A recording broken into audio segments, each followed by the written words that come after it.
बहुत से ऐसे पुरुष होते हैं जो सेक्स क्रिया के समय में स्ट्रोक लगाने के समय काम वासना के कारण जल्दी उत्तेजित हो जाते हैं तथा जननेंद्रिय को नियंत्रण में न रखने के अभाव में योनि में लिंग को डालकर तुरंत ही घर्षण प्रारंभ कर देते हैं और जल्दी स्ट्रोक लगाना शुरू कर देते हैं। इस स्थिति में वे उत्तेजना के कारण अपने आप पर काबू नहीं रख पाते और 3-4 स्ट्रोक लगाने के बाद ही स्खलित हो जाते हैं। इसलिए कहा जा सकता है कि लिंग को योनि में प्रवेश करने के तुरंत बाद ही स्ट्रोक लगाना शुरू नहीं करना चाहिए।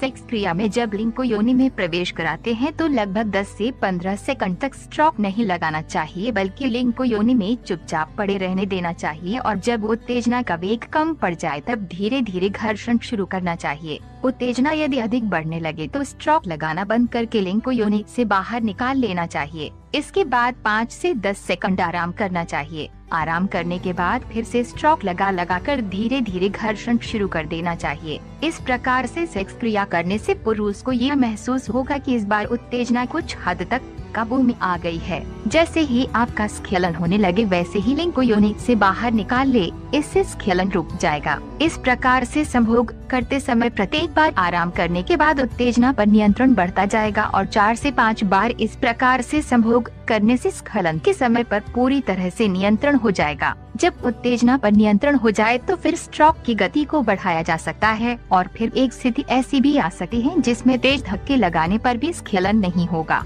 इस विधि से सेक्स क्रिया 15 मिनट से 1 घंटे तक की जा सकती है। घर्षण रोकने की क्रिया को अधिक से अधिक 3 से 4 बार ही रोकना चाहिए। यदि इससे अधिक बार रोका गया तो स्खलन होने में बहुत अधिक रुकावट उत्पन्न हो सकती है और ऐसा भी हो सकता है कि स्खलन कैसे हो। वीर्य स्खलन बहुत देर तक रुक जाना भी कष्टदायक होता है, क्योंकि बार बार वीर्य स्खलन में रुकावट उत्पन्न होने से स्खलन केंद्र पर नियंत्रण समाप्त हो जाता है और पुरुष स्खलन के अभाव में पसीने से तर होकर बेचैन होने लगता है। ऐसा होने से पुरुष को वह सेक्स का सुख भी नहीं मिल पाता जो कि उसे मिलना चाहिए। इस स्थिति में ऐसा भी हो सकता है कि पत्नी पहले ही स्खलित चरम बिंदु हो जाए। घर्षण करने पर पत्नी को बहुत अधिक कष्ट होता है और खुद भी स्खलित न होने के कारण मानसिक तनाव तथा शारीरिक कष्ट होता है। इसलिए इस विधि का प्रयोग